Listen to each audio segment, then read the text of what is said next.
pada hari ini kami selamatkan jasadnya Fir'aun sebagai pelajaran bagi orang-orang nanti yang akan datang. Lalu bagaimana nih Pak Ustadz, jikalau kita sebagai seorang muslim meninggalkan apa yang kita yakini di dalam Al-Quran? Amin. Gitu. Iya, dalam Quran itu berisi kabar gembira. Kabar gembira. Pertama. Yang kedua, peringatan.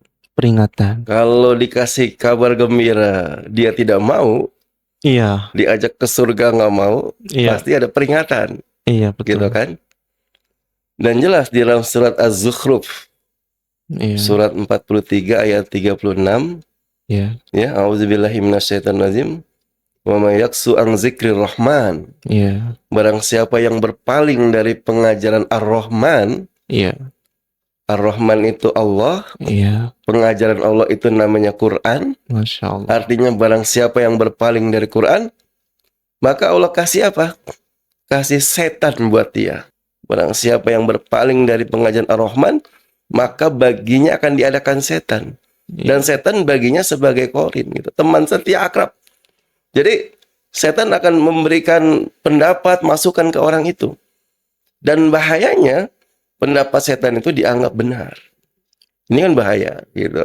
Padahal sehari-harinya sholat. Iya, bisa jadi ketika setan sudah menguasainya, maka akal dan pikirannya dipengaruhi olehnya. Nabi wafat tidak meninggalkan gudang-gudang emas. Iya. Tidak meninggalkan perbendaharaan dunia. Masya Allah. Tapi mujizat yang terbesar Nabi adalah Al-Quran. Mungkin kita tahu juga ya mujizat-mujizat Nabi yang lain. Iya. Contoh, Nabi Musa punya mujizat tongkatnya bisa menjadi ular. Iya. Dan membelah apa? Membelah laut. Masya Allah. Tapi tongkatnya kan nggak tahu sekarang di mana. Gitu. Iya. Seperti juga Nabi Nuh bikin perahu besar. Mujizatnya. Ada replikanya tuh di Eropa. Betul. Hanya replika. Replika ya. Ya, hanya sebatas kenangan ya. Kemudian juga Nabi Soleh alaihissalam. Iya. Mujizatnya adalah untanya yang akhirnya disembelih oleh kaumnya. Nah, Nabi kita punya mujizat yang terbesar Quran. Sampai hari ini jutaan orang masih mempelajari Quran. Iya. Sarjana Amerika mengkaji ayat-ayat Quran. Iya. Mengkaji hadis-hadis Rasul. Masya Allah. Sehingga Quran nggak pernah sepi dari orang yang belajar dan mempelajarinya.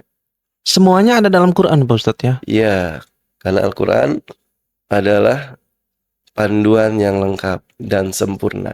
Masya Allah. Tata surya ada dalam Quran. Gugusan bintang ada dalam Quran. Semuanya dalam Al-Quran.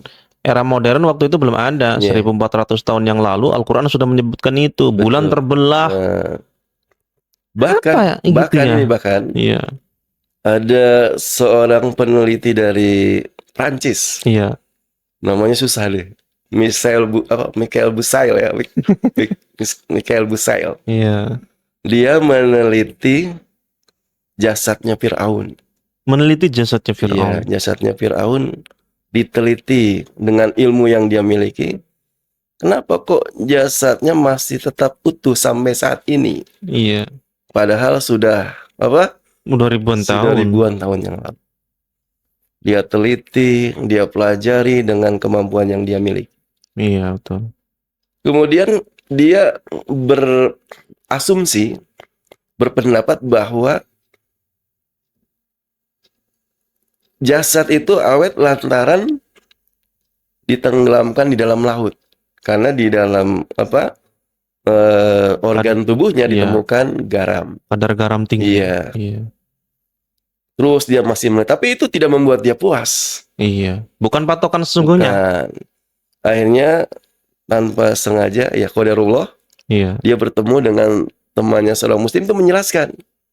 Bahwa Quran sudah menjelaskan bahwa pada hari ini kami selamatkan jasadnya Fir'aun sebagai pelajaran bagi orang-orang nanti yang akan datang gitu. Jadi Quran udah bilang begitu.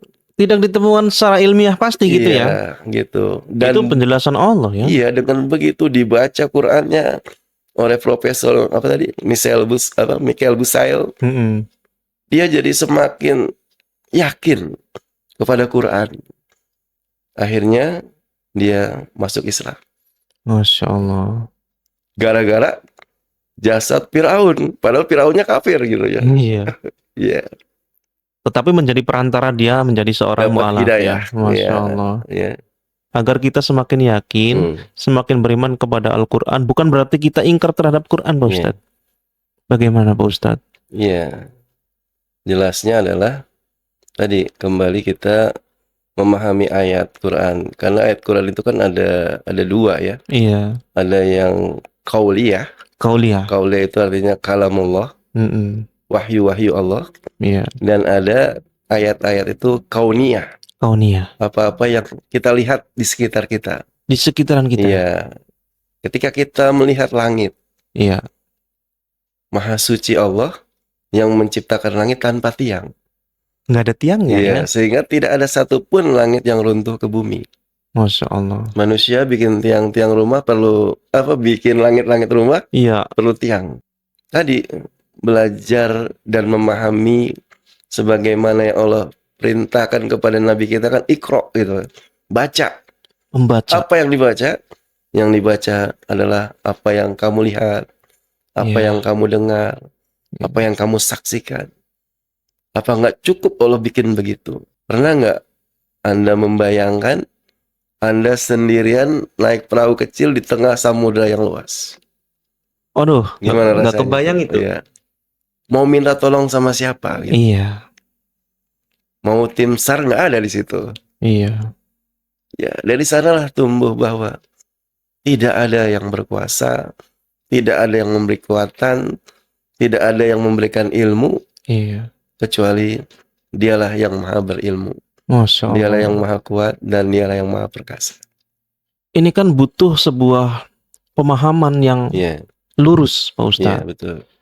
Artinya, kalau batin kita juga masih banyak sisi-sisi kemaksiatan, gitu kan. Pandangan kita juga masih banyak kemaksiatan. Telinga kita juga mendengar banyak-banyak yang maksiat.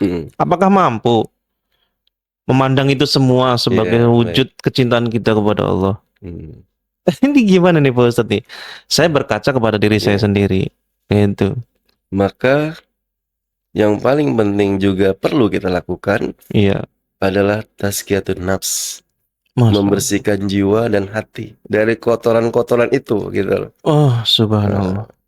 Karena Quran itu suci dan bisa diterima dengan orang yang memiliki kejernihan dan kesucian jiwa. Masya Allah. Iya.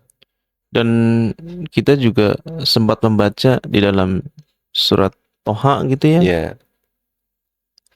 Bahwa Quran ini diturunkan oleh Allah tidak untuk menjadikan kita susah. Susah, ya betul. Definisi susahnya itu yang seperti apa, Ustaz? Iya. Ada orang beranggapan kalau melaksanakan Quran itu repot. Repot, susah ribet, ya. Gitu. Harus pakai jilbab. Harus menutup aurat. Iya. Menjaga pergaulan. Iya. Padahal maksud Allah itu sendiri ingin memuliakan Islam, memuliakan manusia maksud saya. Iya. Kenapa? Karena sebelum datangnya Quran itu manusia itu rendah. Iya. Maka Allah ingin muliakan dia dengan Quran tadi.